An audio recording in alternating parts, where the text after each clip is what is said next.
ஊடுருவி செல்வதாக என்று நாங்கள் ஜெபிக்கிறோம். கர்த்தர் கொடுத்த தெய்வீக சுகத்துக்காக, நன்மைகளுக்காக, ஆசீர்வாதங்களுக்காக ஸ்தோத்திரம் அப்பா. விசேஷமாக உடைய ஊழியக்காரரை எங்கள் மத்தியிலே கொண்டு வந்து பயன்படுத்தினீர். கோடான கோடி ஸ்தோத்திரம். இன்னும் ஆயிரங்களுக்கும் லட்சங்களுக்கும் அவர்களை உடைய கரத்துல வல்லமையா எடுத்து பயன்படுத்துவீராக. அருமையான இந்த சபையின் போதகருக்காக, பாஸ்டர்மா பிள்ளைகளுக்காக ஜெபிக்கிறோம். பெரிய பாஸ்டருக்காக, குடும்பத்துக்காக ஜெபிக்கிறோம். விசுவாச குடும்பங்களுக்காக ஜெபிக்கிறோம். எல்லார் மேலும் கர்த்தருடைய ஆசீர்வாதங்களை கட்டவிழ்கிறோம் ஆண்டவரே. ஸ்தோத்திரம். கர்த்தருடைய கரத்துல பெற்றுக்கொண்ட நன்மைகள் நிரந்தரமா இருப்பதாக, வாழ்நாளெல்லாம் களி கூர்ந்து மகிழும்படி செய்வீராக. தொடர்ந்து நடத்தும் ஆசீர்வதியும் மீதியானதை பொறுப்படுத்திக் கொள்ளும். இவைகள் எல்லாவற்றையும் இயேசு கிறிஸ்துவின் நாமத்தில் தாழ்மையோடு கேட்கிறோம் நல்ல பிதாவே. ஆமென். ஆமென்.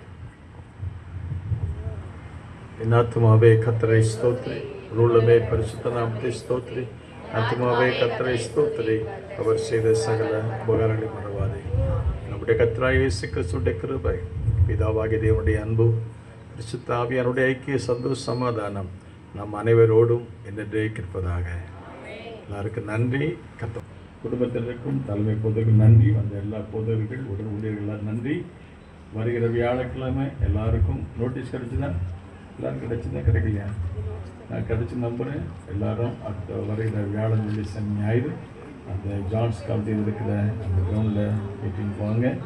நாளைக்கு க்ரூஸ் துவார் அவர் காலேஜ் ஜெபத்துக்கு வருகிறார்கள். பங்கு வருங்கள். கர்த்தர் உங்களை ஆசீர்வதிப்பார்.